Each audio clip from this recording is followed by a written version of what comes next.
Yes, guys, welcome back to the Sunday Debrief. It's my favourite time of week, Sunday morning, with you lot, reviewing the Saturday action. The big week so far.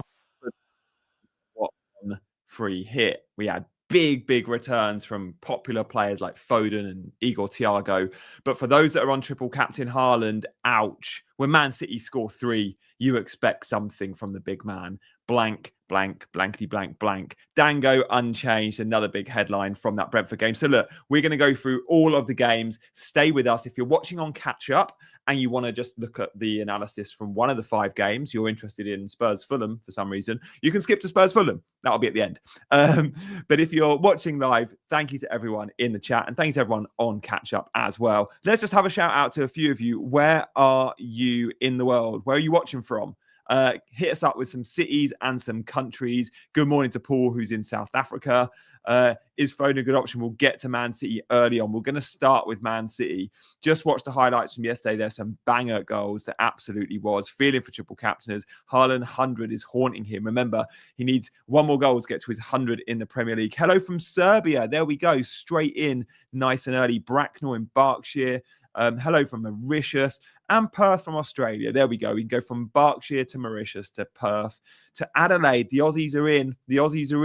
The Swedes are in, and the South Africans are in. Dubai as well. Bangalore, India, Cornwall, Cameroon. Loved that. Mbermo fan? Is Mbermo going to bang today?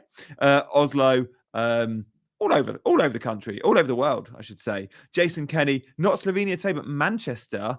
Jason works for a car brand that looks very cool. I'm buying a new car this week, Jason. So reach out if you can offer me a deal on your amazing cars. Jakarta, Norway, Malaysia. So look, let's get on with it, shall we?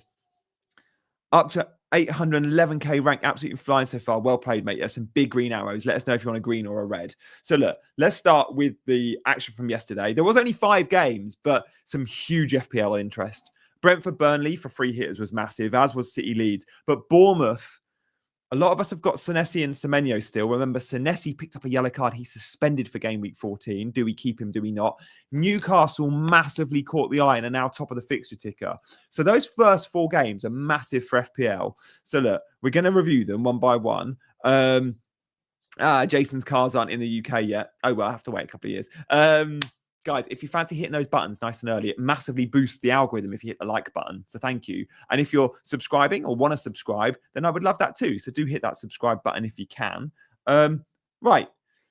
Some data from Scout members area. XG yesterday, Thiago sky high. Look, the top 2 took penalties. Evan Nilsson keeps getting high XG when he played. Like, this is a common theme from when he came to Bournemouth last year.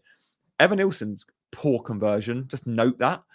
O'Reilly, by the way, huge XG. When a defender's clocking nearly an XG, like, whoa.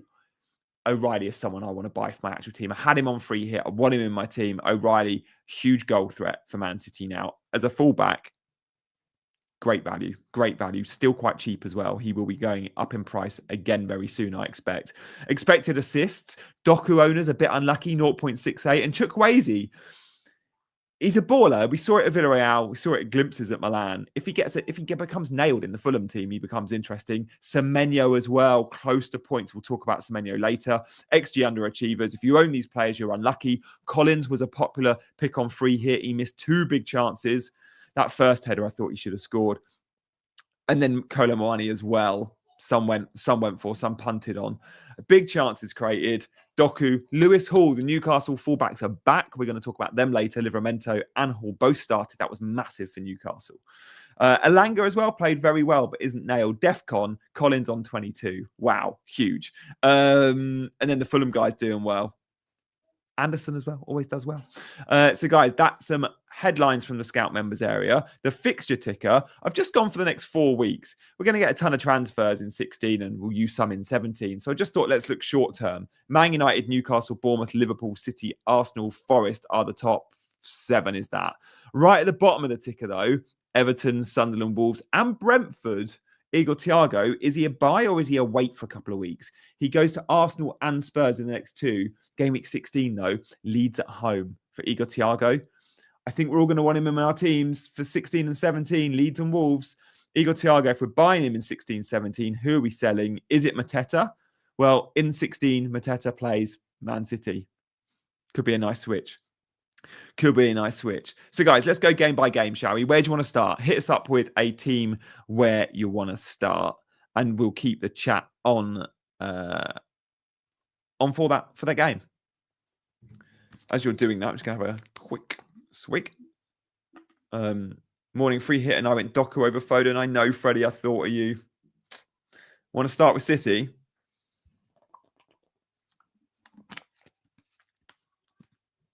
Newcastle, City. There's more cities than anywhere. Oh, no. I went Cherky instead of Foden on free hit. Oh, man. Sorry, dude. These things happen. Foden, it's been coming. Yeah, Coyote. Look, Coyote's 9 DEFCON. Forget that. The fact that Coyote was on bonus points in a clean sheet and I double Brentford in the 84th minute and then 85th minute concedes a stupid penalty. We'll look at Brentford in a minute. They never should have. Burnley didn't have a sniff. You're unlucky there, dude. But look, Man City is, the people have spoken. We're going Foden show. We're going Man City. Excuse me. Sorry for that, guys.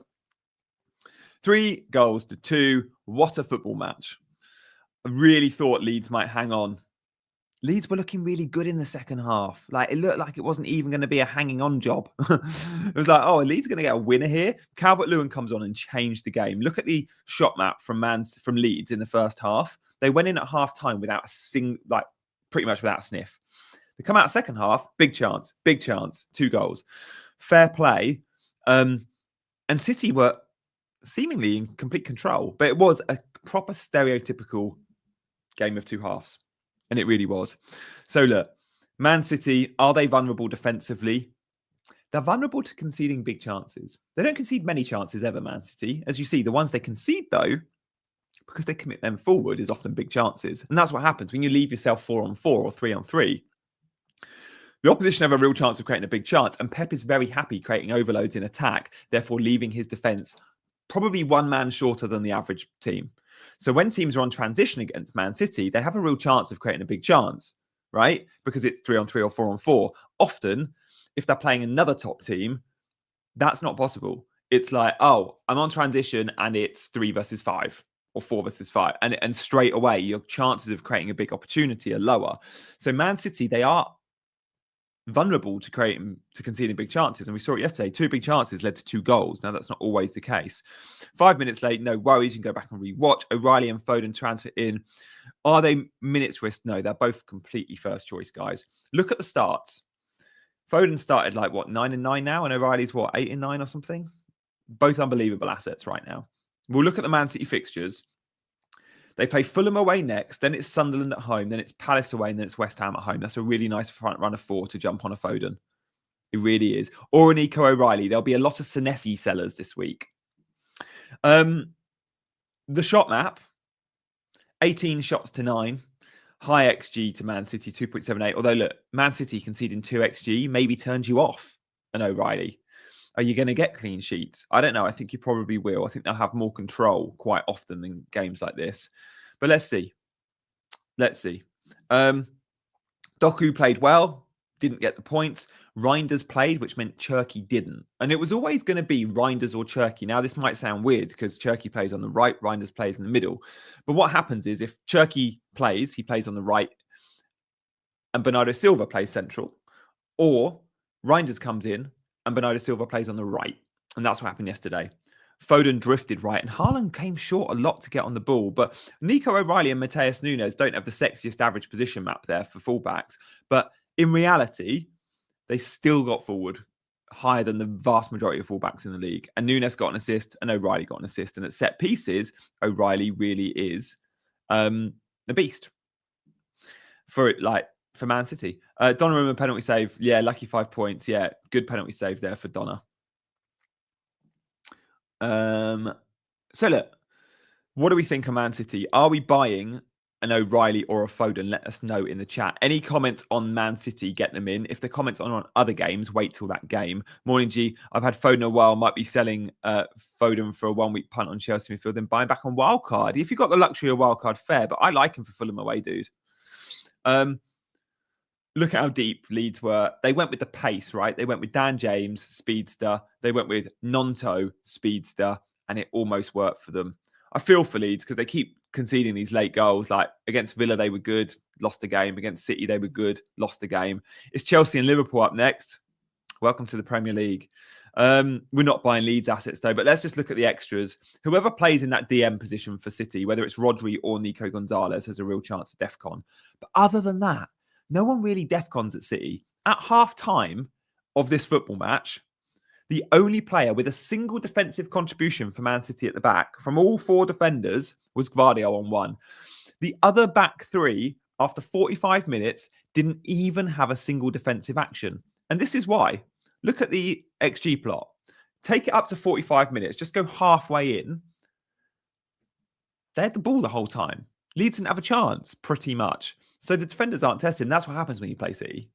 City have so much of the ball that they don't concede many chances, and therefore the defenders won't get you DEFCON. So don't buy City players for DEFCON. Buy them for the upside. I know Riley does come with that. He ended up getting 8 DEFCON in the end.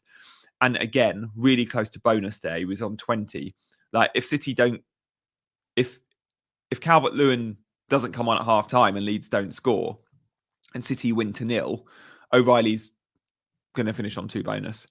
Note, by the way, Reinders didn't get a goal or an assist in a 5-goal game, and Reinders still got bonus. Reinders is really good at all the BPS stuff when he plays. Just note that. Okay, I think that's Man City. Are we going to buy a Foden or an O'Reilly this week?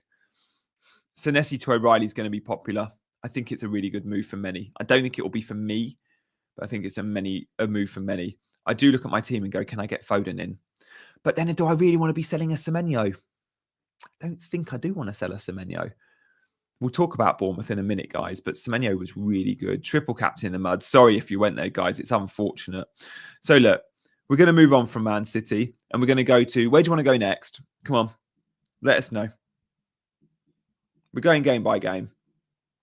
Where do you want to go? We got Brentford, Burnley. We got Sunderland, Bournemouth. We've got Everton, Newcastle. We've got Spurs, Fulham. We probably should go to the other big one for free hitters, and that was Brentford, shouldn't we? Let's do that. Let's go to Brentford. Thank you, Jay, as a reminder. Please do, guys. We've got, look, it's Sunday morning at silly o'clock, and there's 500 people of you watching. Thank you to everyone on catch up, by the way, that's watching later on Sunday.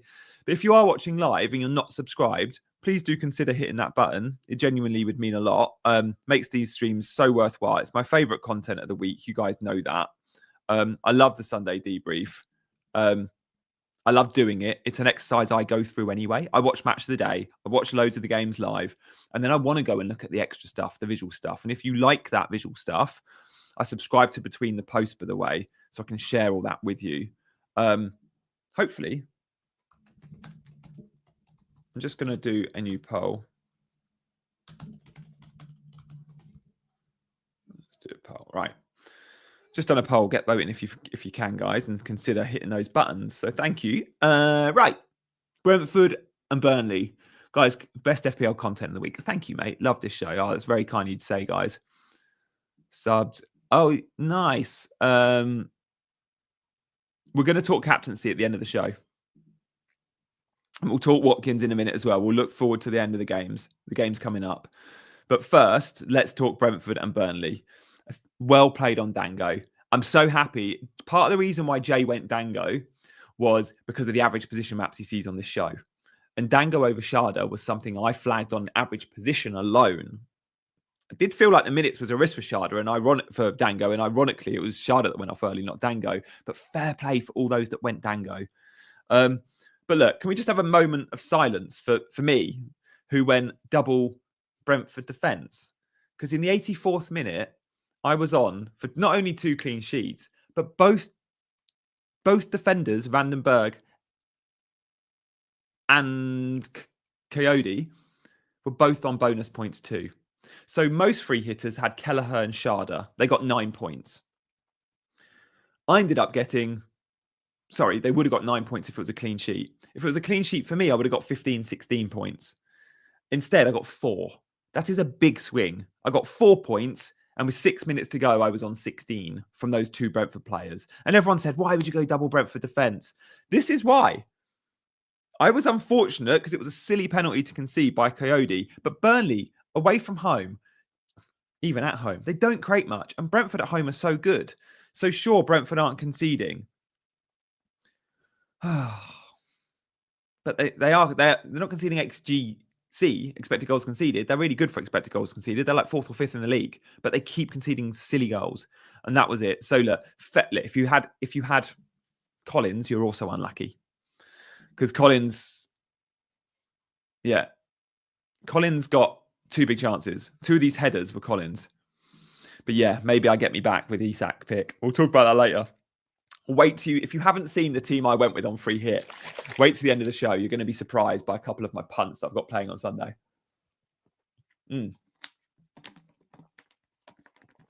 Brentford, very dominant. Do we want Brentford moving forward? I think we wait.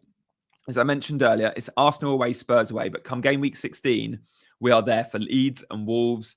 And yes, we want Igor Thiago in our 11s. Collins did get the DEFCONs. Boy, did he smash it. This is really interesting. This zone of the football pitch is where a lot of chances are created. Often, when you see an XG plot of 3.5 versus 1, you will see the team that has 3.5 has complete dominance of the ball and therefore a ton of passes in this important zone of the football pitch just outside the 18-yard box, which alternatively produces a ton of shots. This is a weird one. Brentford are so direct and so unique in their style of play. They go from back to front so quickly that actually they don't create a lot of passes in this zone on the football pitch. This is unbelievable that Burnley had more passes just outside the 18-yard box than Brentford. But Brentford have a unique style. They go from back to front super quick. And what do we call Brentford? Come on. What do we call Brentford on this channel? The graphic's going to help you. Who's going to be first to get it today? I'd play this game every week. You lot that watch the Sunday debrief know what I call them. I called them it under Thomas Frank. I call them it under Andrews. It's the same style of play. It's about creating penalties. Big chance, Brentford. Maliki wins. Oh no, Nizzy was first. You guys know it. It's all they do. They're not interested in creating loads of chances. They're interested in creating big chances. And yesterday, I actually did both, 14 shots. But look how many big bubbles we got there. You're going to see some shot maps today. I actually, even on the FPL show, called them out. And do you know what they do? They create penalties more than any other team. Penalty is a big chance. And I said, Dango, another reason why Dango is a good pick, because he's the one that wins the penalties. And yesterday, he won a penalty. 25% of Brentford's goals this season, more than 25%, have been penalties. They're so good at it. Remember Ivan Toney always scored pens? Remember Mbermo always scored pens? Well, now it's Igor Thiago.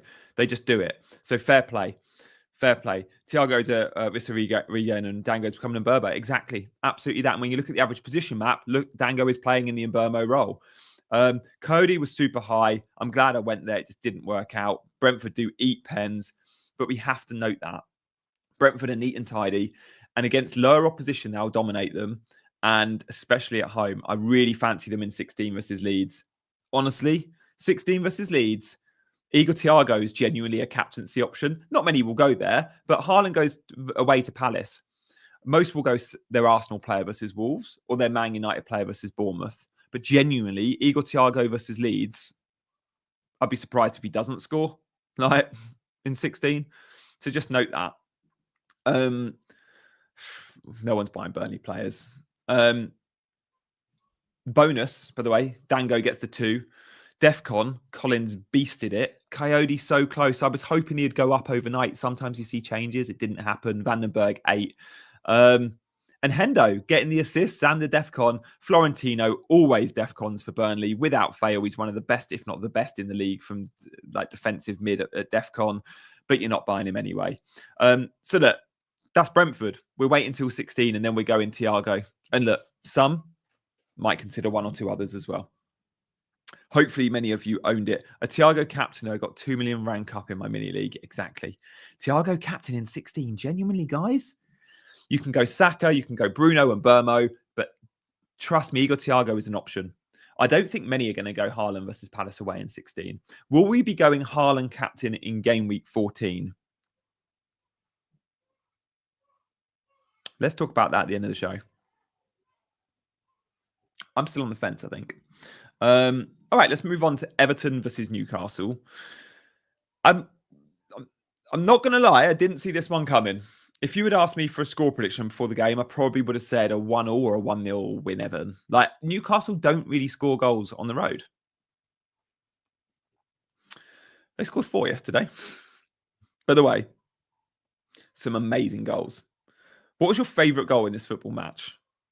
I mean, Walter goal was outstanding. It was a Berbatov control and scoop over Pickford. But the Dewsbury Hall takedown and finish, I'm going to say Dewsbury Hall goal was my favourite. And Dewsbury Hall and Walter are the 2 players we probably really need to discuss, as well as the Newcastle fullbacks. Now, we're not buying Everton players right now because of bottom of the ticker. I don't think anyone's buying them ahead of Bournemouth, Forest, Chelsea and Arsenal. But we are looking at Newcastle, completely different, top of the ticker. Spurs, Burnley, Sunderland and Chelsea. And remember, the next 2 are at home. Someone like a Walter is a really sexy pick again. Yeah, the Walter goal. So good, wasn't it? So good. Dewsbury was, yeah, and Malik Chow was amazing. Malik Chow needs to be discussed as well. Yeah, Pope you need to sell. 10 shots to 13. Felt pretty even, but clinical finishing. I liked Elanga's performance too, to be fair. Elanga doesn't start many games, and he started Elanga and he started Lewis Miley in midfield, and both of them played really well. But the biggest change for me, yes, we saw a midfield shift. Miley came in. Yes, we saw Elanga. We saw no Gordon. The biggest change for me yesterday was Newcastle got their first choice fullbacks back. They got Livramento and they got Lewis Hall back in the mix.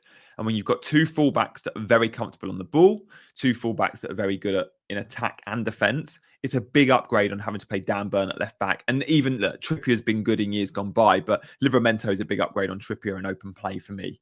So Livramento and Lewis Hall made a real difference. And when you see the Lewis Hall assist for the Chow header, just a proper pinpoint cross, like Dan Burn is never hitting that cross. That was huge for Newcastle.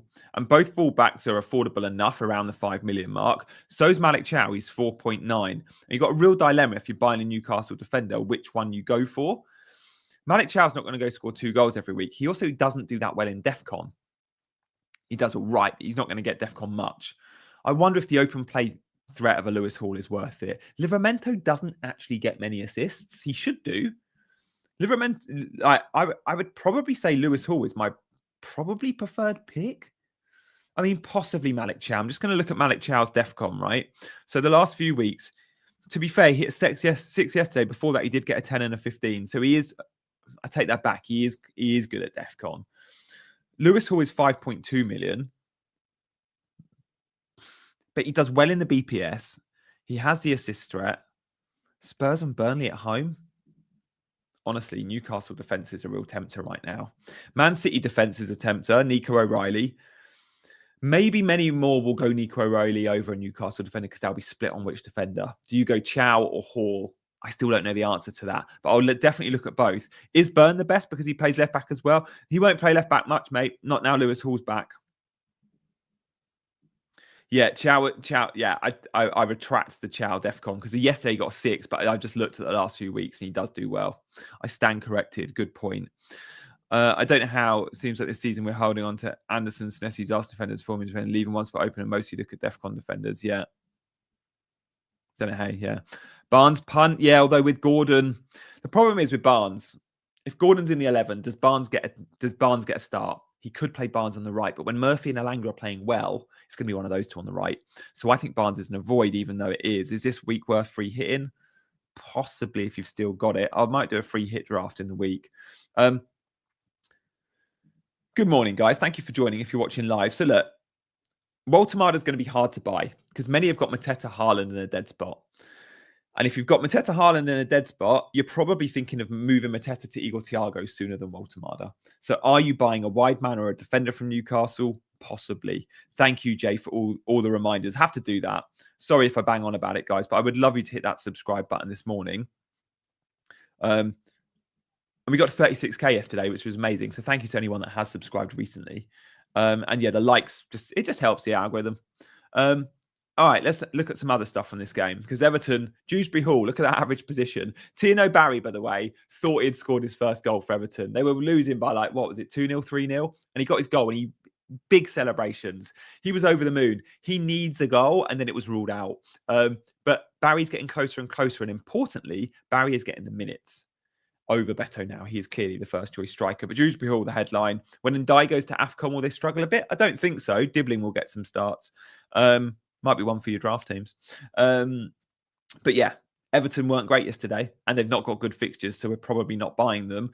Bonus points, fair play, Dewsbury Hall. He got 31 and still didn't get bonus. Look at Lewis Hall's BPS. He got 32, Walter Marder 33, Chow on the 40, and then Lewis Miley, huge. DEFCON, goal, bonus points, bingo. Keane always seems to get DEFCON at Everton. And then, yeah, the Newcastle defender's not DEFCONing. Whew. Getting through loads this morning. We're going to go to Sunderland Bournemouth, though. Big game because of Semenyo. Big game because of Senesi.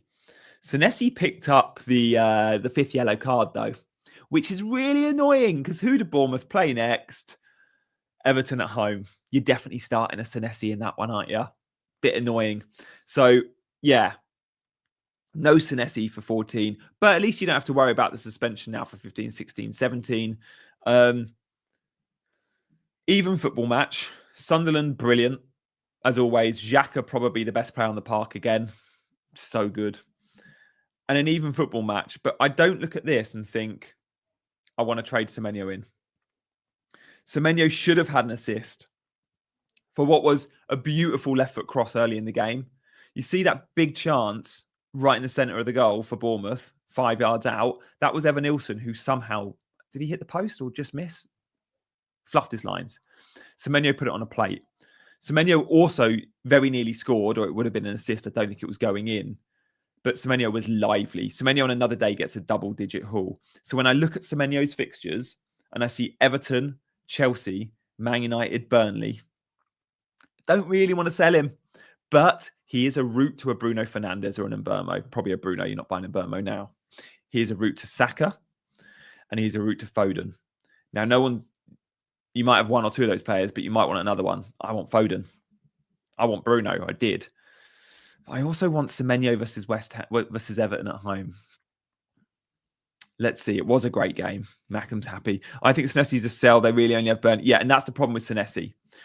You're benching him probably in Chelsea and Man United anyway. The problem with Senesi is, in games like Chelsea, Man United, he's unlikely to clean, but you'd think his floor is 4 points, 3 points, 4 points. He will DEFCON in those games. Senesi is still the best DEFCON defender in the game.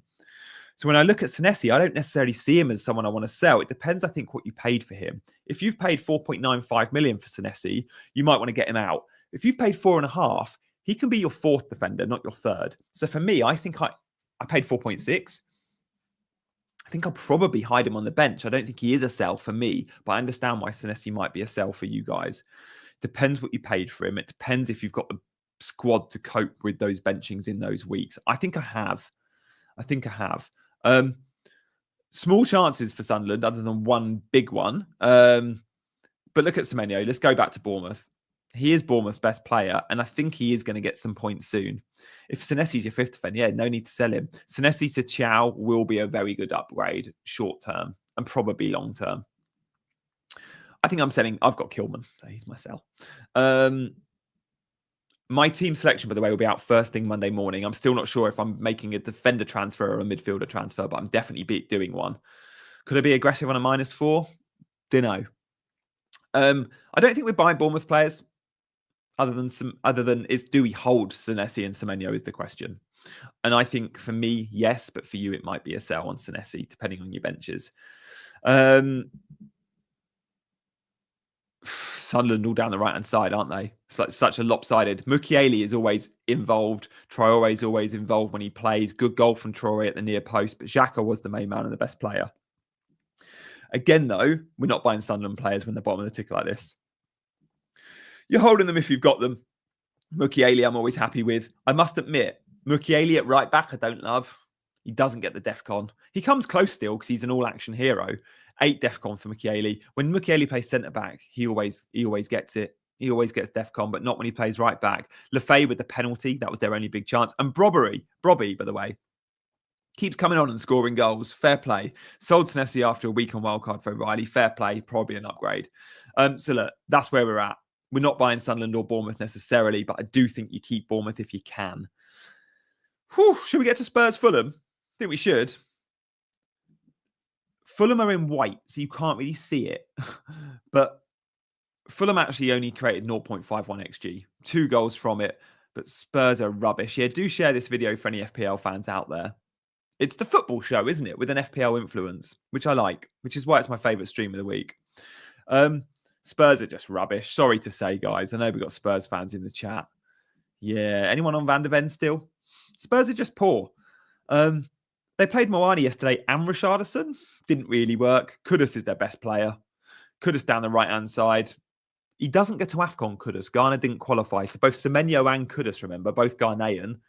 Yeah, here's Chai, the Spurs fan in the chat. What was it you wanted me to punt on Moani? Did you, Chai, on my free hit? Although, look, I went Isaac, so we'll talk about my free hit in a minute. I'll show you my team. Kudus and Semenyo don't go to AFCON. That's important. Let's look at the fixtures for Spurs, shall we? We're only looking at the next 4, but Newcastle away, tough game. Newcastle always beat Spurs at St James's. Brentford at home, they got a chance. Forest away is tough. Liverpool at home is tough. It's going to be a really, really tough couple of games for Spurs. And Frank could end this 4-game run and be under pressure. Some might say Frank's under pressure already. I don't think he is in real life. I don't think he is. I don't think Spurs make that knee-jerk decision. He's got time. They recruited him for a reason. And I think Frank's been all right. I think what we forget with Frank is he's been a manager that's managed Brentford, who have always had a full week on the training ground. And Frank is a very good coach, and he coached that Brentford team so well. He cannot coach the Spurs team to that level because he has a midweek game every week, pretty much. And the European involvement for Spurs, especially when you're going away and you lose a day of travel, they've just gone to Paris in the week, right?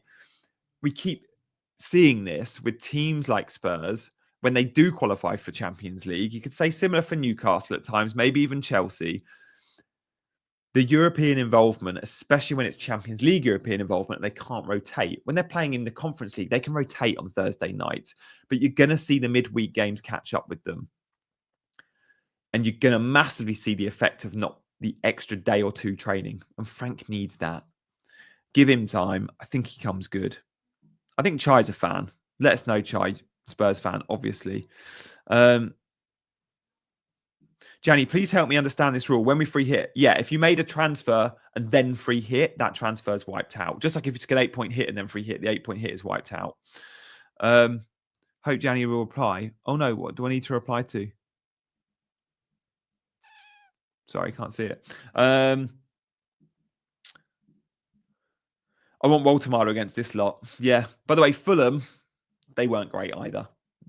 Fair play. They scored the goals. Chukwueze, if he becomes a regular starter, is a baller. I love Chukwueze at Villarreal. When he signed for Milan, I was quite excited. Didn't really work out, but let's see. Spurs at home are bad. Yes, they are. 2 questions. Gabriel to which Arsenal defender?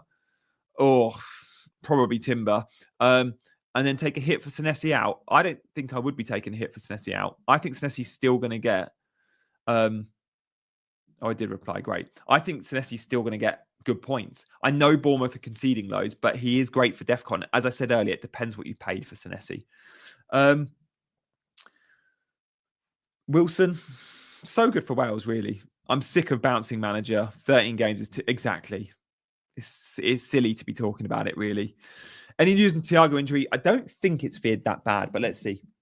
We'll get an update before the next round of fixtures. By the way, next round of fixtures being midweek, we're going to get some press conferences after the deadline. The deadline is 6 p.m. Tuesday. The benefit for Brentford is they play Wednesday, so you should get a press conference on the Tuesday. The teams you won't get a press conference for almost certainly before the deadline is Man United and West Ham. They play Thursday. Are we going to get an update on Cunha? For Cunha owners, probably not from Amarim, unless you go on today. Explain the Pope situation. Well, Ramsdale exists. And Eddie Howe has said, like, there's competition there. My team. I free hit with a very different free hit team. I was very close to going more templatey with players like Sharda, with players like Gakpo, with players like Minoz or an Arsenal player, defender. I've avoided all Palace. At midday today, we'll find out if that was a big, or 2 p.m. today, we'll find out if that was a good punt. Min to long term, I've got. I'm going to talk through my team on Monday morning. But my free hit, what do I need today? Do you know what? Just give me a Marlon and an Isak start. Give me 70 minutes plus of Marlon and 70 minutes plus of Isak. And I know those things are both 50-50 calls. If I get 70 minutes, I think I get some returns. The Marlon punt, a lot love. I think it's a good punt. The Isak punt is potentially stupid. But I've just backed against the field. And many have said, like, why would you not go Mateta? Or why would you not go Gakpo or Bruno Fernandes? I think those players are just as good as Isak this week. I wouldn't be surprised at all if they outscore him. But Isak has pretty much 1%. Well, he's got 1% ownership at my rank. This, for me, was about backing against the field. And I can't do that with my normal team because it's too big a punt quite often. I can do that on free hit. Free hit, the clue is in the name. I think there's too many cautious free hits out there. Clues in the name. Have fun with it. It depends how you want to play FPL. I want to play FPL loose and aggressive at times. Not always. You can't do 38 weeks of that. When you've got a free hit on a week that's not a blank game week or not a double game week, I think you can have fun with it.